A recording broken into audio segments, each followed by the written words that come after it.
2000 онд G7 гээд өндөр хөгжөлтэй орон, 7 орн, Канада, Англи, Герман, Франц, Америк гээд дээрээс нь Оросын улс, дараа нь Европын улс нийлээд эдгээр бол энэ саарл жагсаалт гаргах тухай хэлж хэлсэн байна.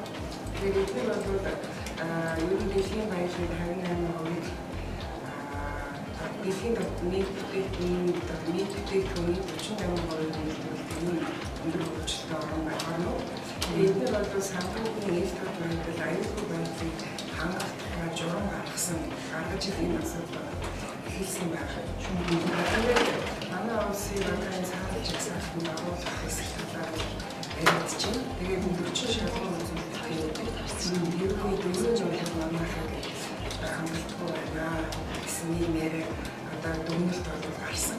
2017 оноос эхлээд Монгол улс энэ мөнгө авах терроризмыг санхүүжүүлэх гэсэн ийм хуулийн одоо тайлан болоод энэ агуулгад гаргаж өгсөн байдаг.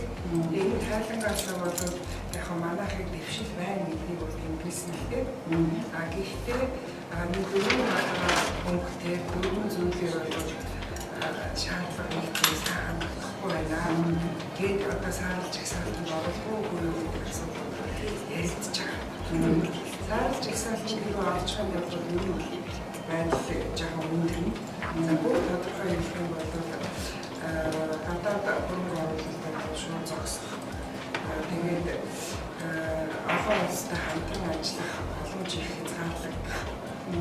Дээрээс нь арилжааны банкуд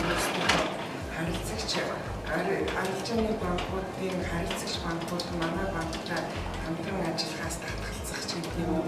За гадаадад ингээд төлбөр тооцоо хийхэд олон улсын үлийн зөвшөөрөгдсөн картуудаар жишээлбэл төлбөр тооцоо хийхгүй шууд одоо зогсоох. Гэр бүлтэй шууд одоо сөрөг үрдэ гарах юм байна.